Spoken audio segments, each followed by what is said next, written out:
In 1970, a young nurse named Donna received a Raggedy Ann doll as a birthday gift from her mother. It was just an old fabric doll, something innocent to keep in her apartment. She didn't think much of it until it started moving on its own. At first, the changes were small. Donna and her roommate Angie would find the doll sitting in a slightly different position than before.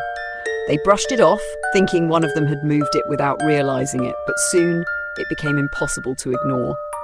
The doll would be in an entirely different room.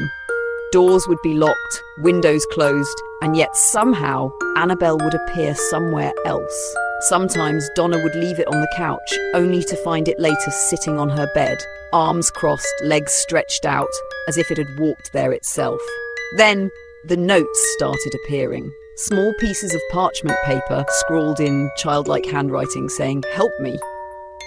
Even stranger, the notes seemed to appear out of nowhere. Donna and Angie never kept that kind of paper in the apartment.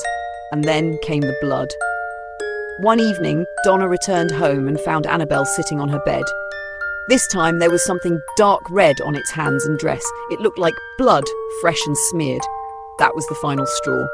Scared, Donna and Angie contacted a medium who told them the spirit of a little girl named Annabelle Higgins had attached itself to the doll. According to the medium, Annabelle had lived near the apartment before she died. Her spirit, lost and lonely, only wanted love. Feeling sorry for the girl, Donna and Angie allowed Annabelle to stay. That was a mistake. One night, Angie's friend Lou stayed over. He had always felt uneasy around Annabelle and told Donna she should get rid of it. That night, he had a terrible nightmare. Annabelle was crawling up his chest, strangling him. He woke up in a panic, only to realize he couldn't move. The weight on his chest was still there. He looked down, expecting to see the doll, but nothing was there. The pressure lifted, and he could finally breathe again. The next day, while alone in the apartment, Lou heard rustling from Donna's room.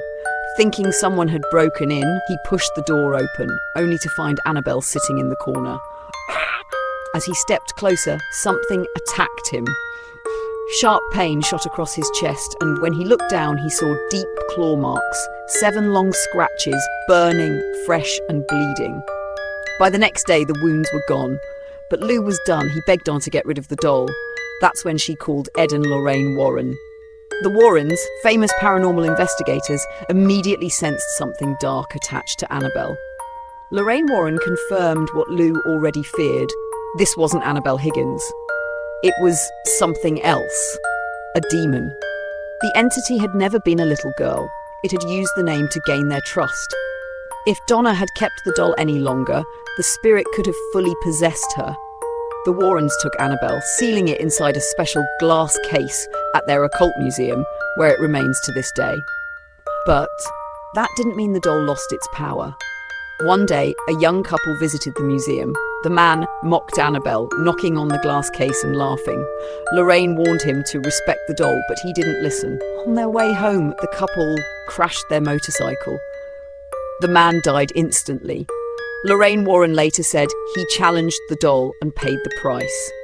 To this day, Annabelle remains locked inside the Warrens Occult Museum with a clear warning on the case, positively do not open. Would you dare to?